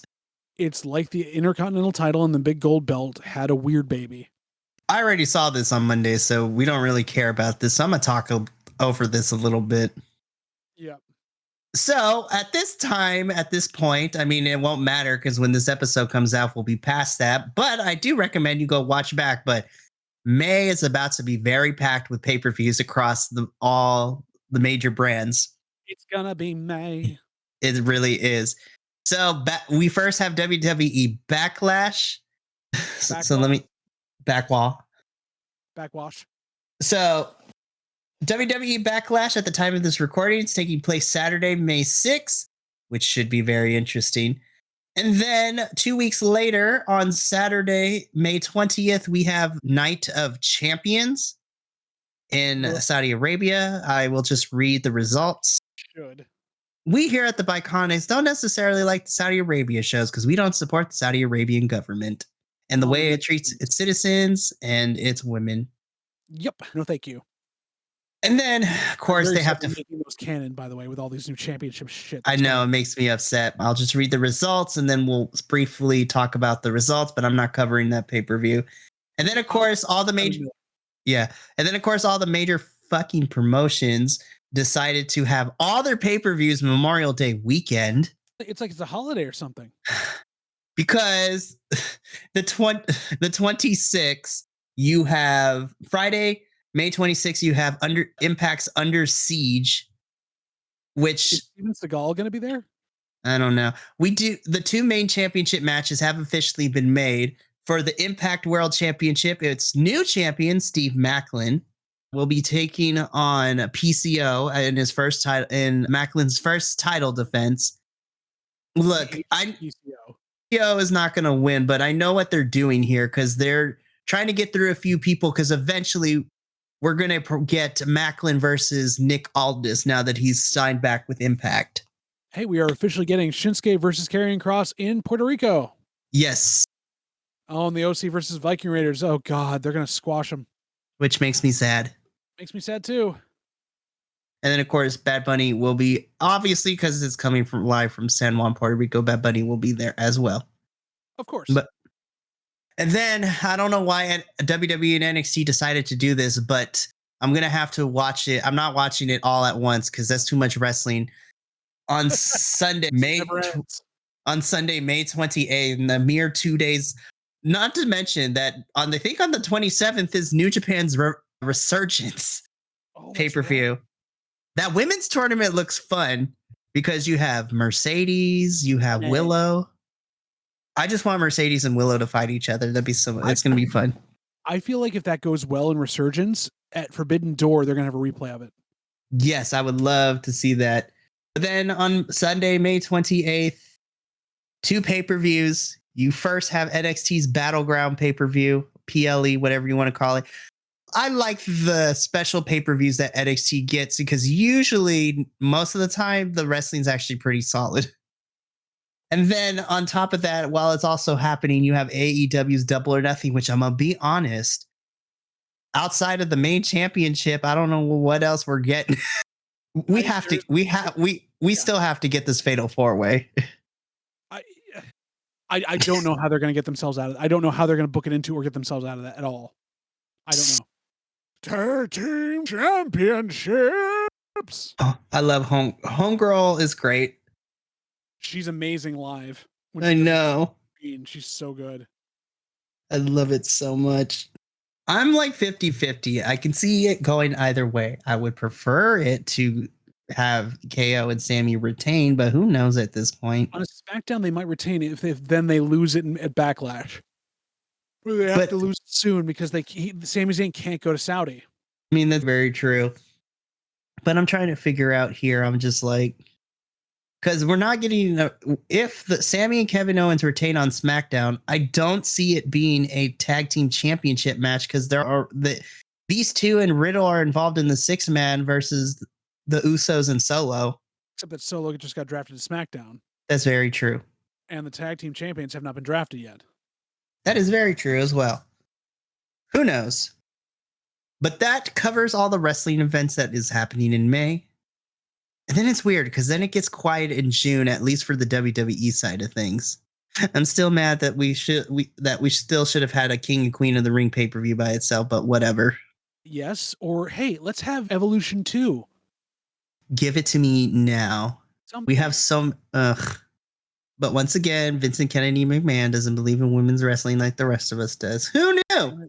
Oh, and now that he's kicked Stephanie out too, their biggest advocate is gone because she invented women's wrestling, obviously. Stephanie, I miss you, girl. Super kick, the most overused move in the entire world. Ugh. I still hold the sentiment of the previous episode and talking about continuity, but I'm good if I don't see another Canadian destroyer for a little bit. Yeah. Everyone and their mother is using the Canadian destroyer at the moment. It's because they hadn't been used for so long, at least on main TV. It's the same thing with super kicks on some Uranagis and what was it? There's like another thing that's like that I'm like sick. It's like the when you're firing back up, the move clothesline, like that's just used everywhere. Oh Jesus. Also, I read an article today and it hurt me to read it because my new personal favorite in NXT, Sol Ruka, is out with an injury. I'm like, like everyone else that's injured in NXT right now. Sol Ruka, the cinnamon toast crunch emoji. Yes, it was still an experience to be able to talk to her parents for a little bit. I believe it. Like that's just crazy in general that you're that close to them, and then it's actually someone who's like with people involved in the show. And then they took our picture when we asked them to too. Yeah, but they give us total surfer vibes. I'm like, it totally makes sense now. Yeah, completely. Oh, should I just start while we're waiting on this commercial break? Maybe I should just pop open my DS again and keep playing Pokemon Diamond. I love that. This is why we're friends. It is. And the fact that like the both of us use water type to start with. I know. So me and my brother, we always get new Pokemon game every time it comes out, and we both work out to see who gets what. I always end up going with the water starter. He's always the grass starter. Interesting. Grass starters are usually not the best ones to pick. till later in the game usually. Me and him both agree because we've had weird conversations about this. I was like, I'm always a water starter fan, but a lot of the grass starter designs, their final evolutions are kick ass. Yeah, you just have to get to those. I know. It's like fucking Torterra is still one of my favorite designs. Again, on this wrestling podcast, we're talking Pokemon right now because we're sitting in the middle of this. Because we talked, it's just the two of us. We've talked through our thoughts on the draft itself, how it's been going, like the presentation and everything else. It's really just been a usual SmackDown episode. There hasn't been much different. No storyline progression for a lot of things. Really just there. So, like, how do you give more to that than it is? There are so many ways it could have gone. I feel like they've missed a lot of opportunities this evening, and that's boring. And I feel like they're not going to pick up much slack on Monday. No, and we have a 3-hour show to get through instead of a 2-hour one. Luckily, we'll have other people. I think if we have our whole, like more of our group, I think we get differing opinions. You hold your opinions close and you watch more of the little stuff. And I'm just jaded and I'm never happy with this anyways. And the thing is, I hear Simon Miller when he talks about certain things too, where he's, it's just wrestling. It's meant to be fun. Just enjoy it. I am enjoying it, but I can also comment on not the performers themselves being terrible or anything else, but the storylines and the writing and the putting together, or as the professor, I love that he criticizes the acting that's going on. I know. I love that too. Because I agree. Half the time I agree with him anyways. I'm like, this is not great. And I'm not I did a few plays myself, but I don't consider myself, I wouldn't be considered a thespian according to some, and I would agree to them to a certain extent. You're just dramatic. But, huh? You're just dramatic. I'm traumatic and dramatic. I'm both at the same time. You go both ways. Duh. Hello. Have you not met me? Never once. Not in person, at least. I also enjoy that it's called out, that it's there. Like, there are just, we have such a diverse group of people watching this stuff, and they were allowed to comment on that and go through it. But it's gone downhill a lot of the time now. Like, it just isn't there. This is still theatrical. This is still supposed to be dramatic, and you can't even pull that part off of it. I don't know. What I also love, though, is I also love, despite our diverseness and the different types of people within this group of 5 that are watching it, I do love that how I want to use a phrase that another friend of mine uses, is that despite how everyone feels about the state of the product, no one in this group really ever truly yucks someone's yum, so to speak. Like, doesn't completely. I yuck all the time. Duh. But here's the thing, though. He can. Whatever. It's the Bi-Conics. He could take it very well, but he also dishes it out. But it's never a malicious thing. If that makes any sense. Never even truthful in certain respects. It's just, I want to get a rise on, like, our whole conversation about belt design, when he honestly and like truly said that he loved the spinner belt, and then he will fight somebody on that. I was disappointed in him for that choice, but you have your belt. Like, my belt growing up was not the Winged Eagle, but the Big Eagle belt from the late 90s. That was my belt. That is a beautiful belt to me. People don't like that belt as much. But the spinner belt is terrible. Just terrible. The spinner US title, even worse. Sorry. But yeah, but I understand why Minnie likes it, because that's what he grew up on. So usually what you grew up on is what's going to be your favorite. Pretty much. Though, how do I put this? I'm weird. I don't have a favorite belt. No, I do. You do. I have to let me think about it. You've got time. I guess I'm a basic bitch. I'm very vanilla. So like the WWE championship is fine with me. Like, though, if I'm being honest, I really do. I hate that the strap is white, but I actually really like the NXT Women's Championship design. I just wish the strap was not white. It was the same with me with the NXT. I like the NXT Women's UK and the NXT Men's. Yes. Ones that looked like a pound coin, but the branding, the logos weren't as big as they are now on all the other stuff. It was beautiful. Yeah. I don't know, man. I also like the current AEW's women's title better than their original design, because the original design was fucking tiny. Yes, it was. Yes, I mean, it was. I know it was tiny because Riho was tiny, but shit. AEW's done a better job since. They've gotten themselves in order, and it's been really good. I don't know. And then I'm in the camp that I was just like, I don't think AEW has too many belts, but we need to execute stories better.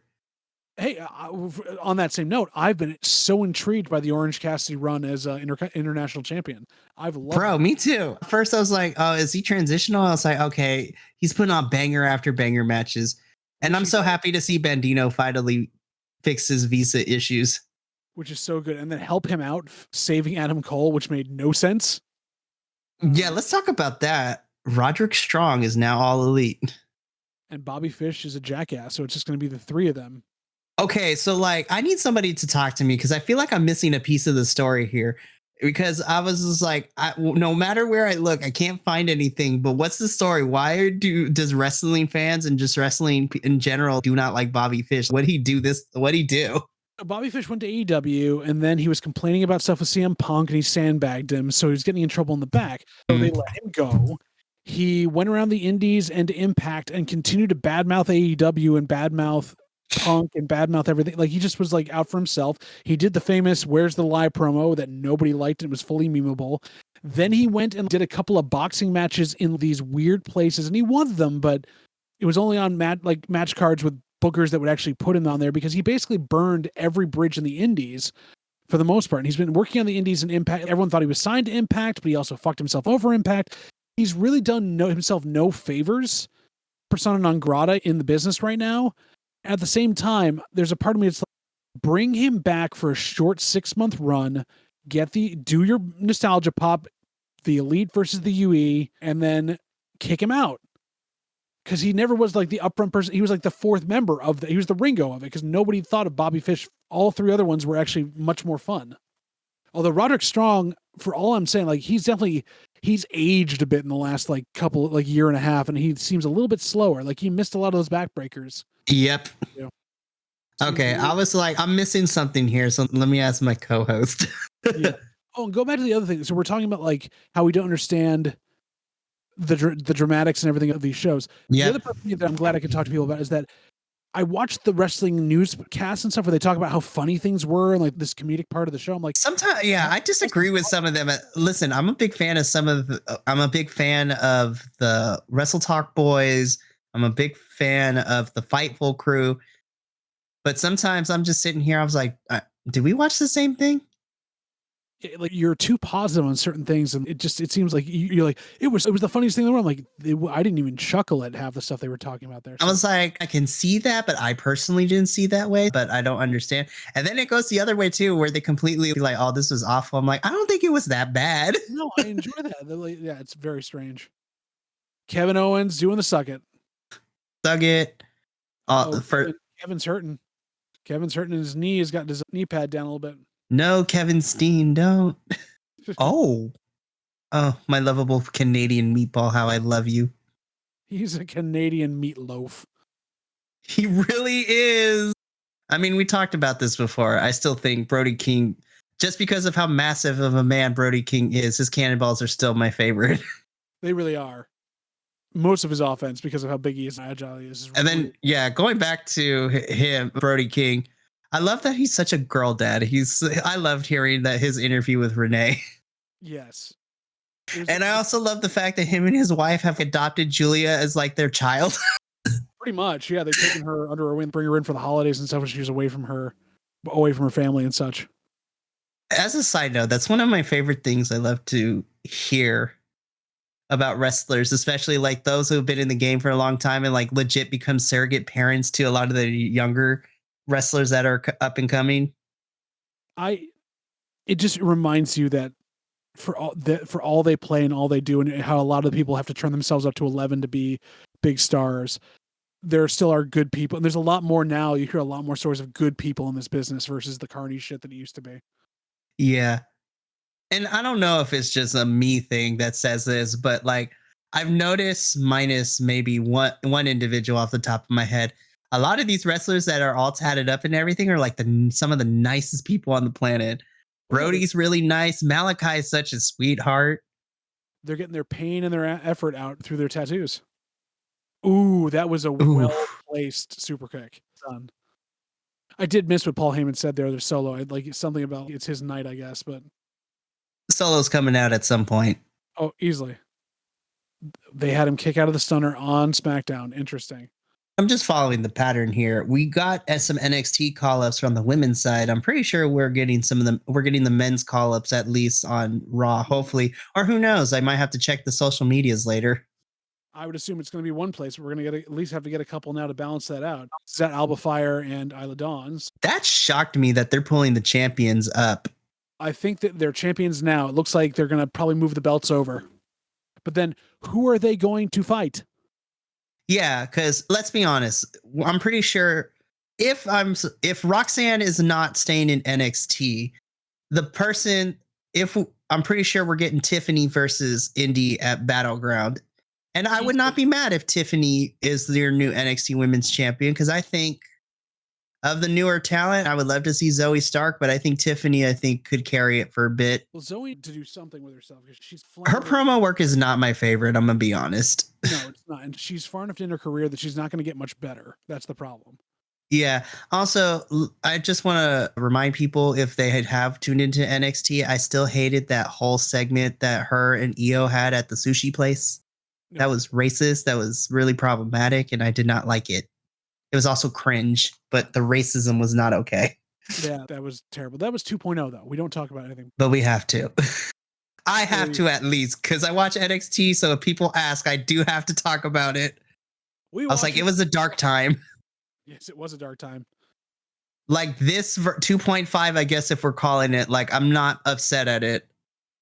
With Scripps is poor Reggie, man. I was like, you couldn't have sent just Reggie back to NXT. You didn't have. I'm like, you don't need to put this man in a luchador mask. On top of that, hearing from the lawsuit again of like stuff that was suggested for him and Shane Thorne, which was absolutely terrible. Absolutely terrible. Is it Eddie Thorpe? I'm trying to figure out what his NXT name is, but I'm watching NXT carefully. I'm like, don't fuck this up, man. You have a Native American like in NXT now, and I think it's Eddie, not Eddie Thorpe. Is it Eddie Thorpe? I have to look it up. But Thorpe would make sense if they're going for like Jim Thorpe type of things, because Jim Thorpe was the Native American like athlete back in the 30s and 40s. No, but like the new NXT signee, I think he's actually his character, and I think he actually himself is Native American. But I'm watching WWE. I'm like, don't fuck this up, bro. I was like, do not let company that I just had all that happen through this lawsuit and everything else, and nothing has changed, and has dealt so well with Sami Zayn's Syrian heritage and everything else. You think they're not going to fuck this up? I mean, they probably will at some point, but I was like, the indigenous people, come on now. They're going to have Tatanka be his manager. By the way, I don't know where you're at, but the match ended. They're still waiting to the end. It's coming to the end now. Okay. Because we got Sami Zayn doing the haluva kick. There's the end. Okay. They retained. Interesting. So they've got to drop it at Backlash. Then they have to drop it unless they're not going to have that title on Night of Champions. Ooh, Solo be looking out, be like, fuck. Escaped by Matt Riddle. Something's going to happen. Do we think the 6-man is going to be the main event at Backlash? No. Do we think the street fight's going to be the main event? Yes. Probably. Or which I'm not mad at. Semi-main, and then the Intercontinental fight, whatever that's going to be, is probably going to be the main. No. Cody Brock is going to be the main. Oh, yeah. I forgot about that. Cody Brock is going to be the main. All right. I'm going to close out of this since that's done. That was the thing. What are your thoughts so far? Okay. So overall, it was a decent episode, like minus the draft stuff. It was a decent episode of SmackDown. Obviously, it was a let's try to get everyone on the card as possible kind of thing, with lots of multi-team and other matches trying to still build towards Backlash. As far as the draft goes, I'm happy to see some people switch, but then again, it's going to be dependent between here and my first like checkpoint is going to be between here and at the end of SummerSlam to see if the brand splits actually stick. Yeah. If I'm looking over it, I don't care what nobody says. I will forever be a stan, but I'm happy to see Bianca move brands because I think she's ran through all the Raw women's roster. So I'm ready for her to take on new people. But that doesn't mean the rest of the women's roster is going to stay on Raw. She might still have the same people come over with her. That's what I'm worried about. But yeah, I'm glad she's moving. Give her a new night to play.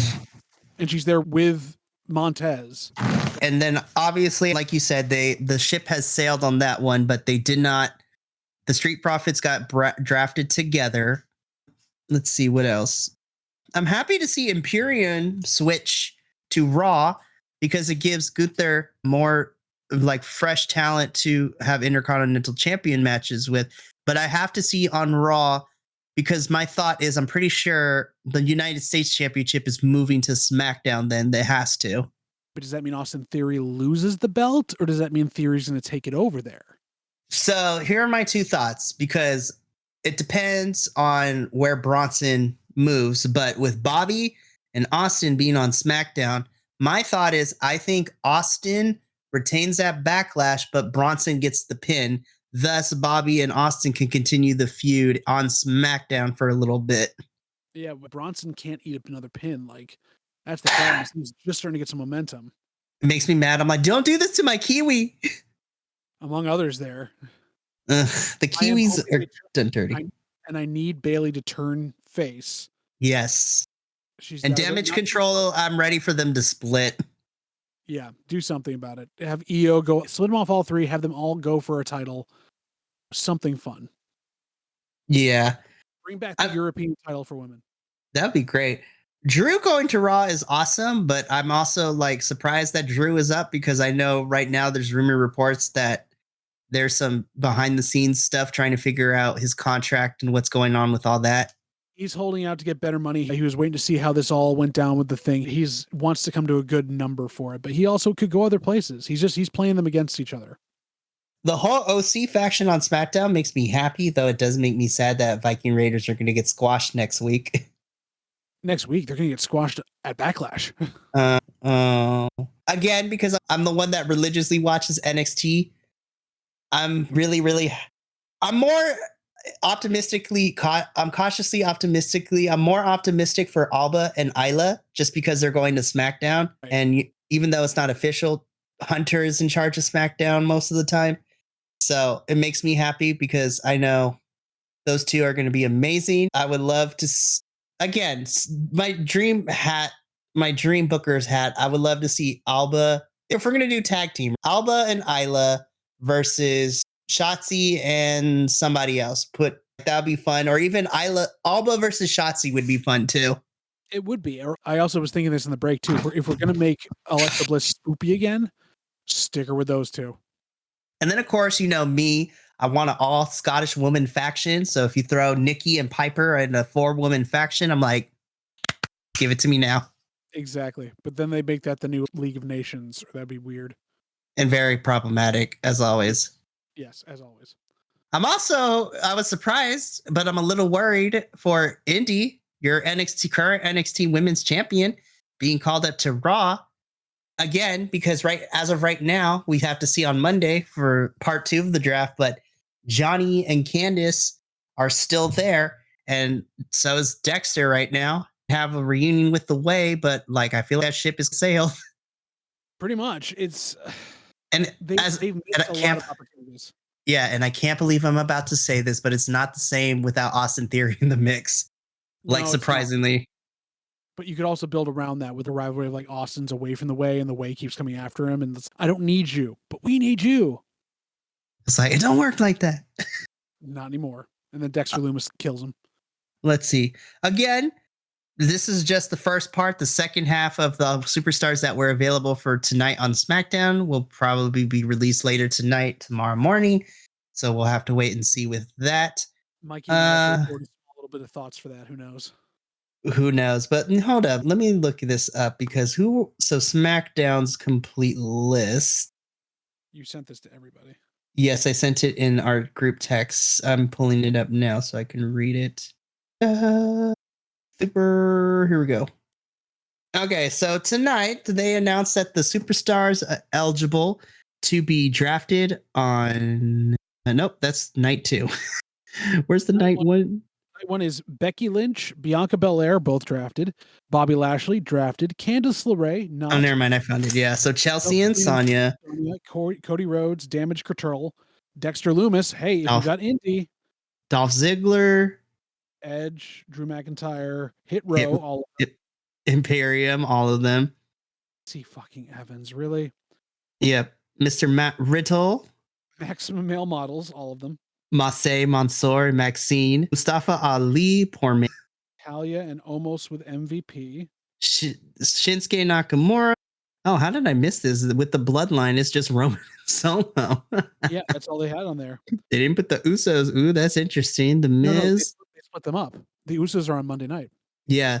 So Bloodline, The Miz, the OC, all of them, the Street Profits, both Montez and Angelo, the Viking Raiders, and then some select NXT superstars. So who knows? We might get more NXT. My biggest fear is that what they always do during the draft is they gut the NXT roster and then they're like, fuck the plans y'all had. They might, but I also feel like there's enough storylines with the people they did pull that they could be using people on that list to fill it out. Like Dexter Lumis and Candice LeRae for one. Dexter's probably going to end up on the same, if he gets drafted again, he's going to end up on the same brand as Indy just to have that storyline continue. Candice, they had no other win. Like, where do you put Candice LeRae with that? Like, she's being wasted. She's such a good wrestler. I know. I'm just like, sorry, I'm reading my wrestling news. Breaking news this Thursday, Miss Trinity Fatu will make her debut on Impact. We knew that. She was at the tapings, but she'll officially be on Impact Television this upcoming Thursday. Exactly. So I'm happy for her. She's finally back on TV screens and doing some fun stuff. So I'm glad she's there. Although the Bloodline needed a female person for a long time. And why didn't you bring her back? I'm just like, all this time, man. But I understand why she wouldn't want to go back to WE. Yeah. And I just want to put this to rest, right? Yep. I'm going to put this to rest because people are still talking about it. I am not upset that at the time, Sasha and Naomi walked out the way they did and they stood up for what they believe in because people are like, and they're still talking badly about it. I was like, no, you're not going to do this because I thought they did the right thing because the women's roster was not the women's tag team championships that they were working so hard to make relevant was being treated like absolute dog shit. Exactly. And it still currently is at this point. But I'm just like, you know what? We ain't going to do this because I think they did the correct thing and they stood up for what they believe in. And honestly, it paid off for me. It paid off for them. It paid off for them and for us. Mercedes Moné is doing better things than she ever would have time for, be given time for in WWE. I'm hoping that Trinity can have a run with some good booking and get herself back to where she was. And then whatever their future holds, it's going to hold. But it's more wide open than it was in WWE. For sure. Good on them. Right. Yeah, so before we log off for the night, let's quickly, because if you stuck around for this long, thank you so much. It was just me and JVL, but we are the OGs of this podcast, and it was OCs. I mean, I love the five of us all together, but this was a little of a bit of a nostalgia trip, and I love that it was just me and you again because it was just me and you when all this started. Exactly, with bio breaks in the middle and things that were weird, so always good. Yes, so before we sign off for the night, really quickly to go over who is available for night 2, because we will have an update at the next part. But night 2, the superstars that are available when we watch Raw, which is going to be a longer podcast because that's 3 hours. We'll have more people, so it'll be better, I promise. Yeah, so night 2 is Akira Tozawa, Alpha Academy, Angel Garza and Humberto Carrillo, which I forget they're still here. They're still on the roster? Yeah, they're still on the roster. Asuka, Austin Theory, bum-ass Baron Corbin. He's getting drafted to NXT UK by himself. Oh, that'd be hilarious. Braun and Ricochet together. Brock Lesnar, Bronson Reed, Cedric Alexander, and Shelton Benjamin are together. Charlotte Flair, Dana Brooke, Elias, Emma, Johnny Gargano, Judgment Day. Yeah, that was my door, but I'll get to it later. And with Scarlett, Kevin Owens, and Sami Zayn, who are now, at the time of this recording, still your undisputed WWE Tag Team Champions. LA Knight, Liv Morgan, and Raquel Rodriguez, obviously your Women's Tag Team Champions. Nikki Cross, Piper Niven, SmackDown Women's Champion Rhea Ripley, Rick Boogs, Riddick Moss, Ronda and Shayna, Seth Rollins, Shotzi, Tamina, Tegan Knox, the Brawling Brutes as a faction, the LWO, the New Day, the Usos, Trish Stratus, Xia Li, and select NXT superstars. So obviously, because we have more, this is a 3-hour show, which makes more sense. But yeah. Damn. Let's hope it's a different setup, but it seems like it's going to be just as boring as this one. Could be better, though. We'll see. Yeah, we shall see. But that is going to conclude a special at least a special part 1 broadcast of the Bi-Conics. When we come back with next episode, hopefully we'll have more people, but we will be covering the second night of the draft when all of us have to slog through 3 hours of Raw. But we'll do it together with you. We'll do it together, which I'm still excited for. So stay tuned. But until then, thank you so much for listening. Make sure to download and subscribe wherever podcasts are available, as well as go check us out on the YouTube, since we have our podcast there as well. And also, word of mouth, best thing we can have for us. If you like what you're hearing, if you like what's going on, tell your friends, send the links, get us out there. But we appreciate all of you being here. We appreciate our co-hosts for not showing up and being douches. We appreciate the ability to be able to come together as a bunch of wrestling fans, talk nonsense, and get a little bit farther out of this world so that we're not all burning together in this stupid world that's burning to the ground. And I'm thankful that, Mikey, you put us all here together, you run this whole thing, and that you really do bring good people together to make fun things. So thank you all for all of that. On behalf of Mikey, I'm JVL. And then on behalf of JVL, I'm Mikey. Be good to each other and be Bi-Conic. Laters. Thank you so much for tuning in to another Vibe Tribe production. What's going to happen next time? Well, you're going to have to tune in to find out. But until then, remember, audio podcast land, take care of yourself, love one another, and as always, make sure that you keep the good times rolling. Thank you for being here, and we'll see you next time. Bye-bye.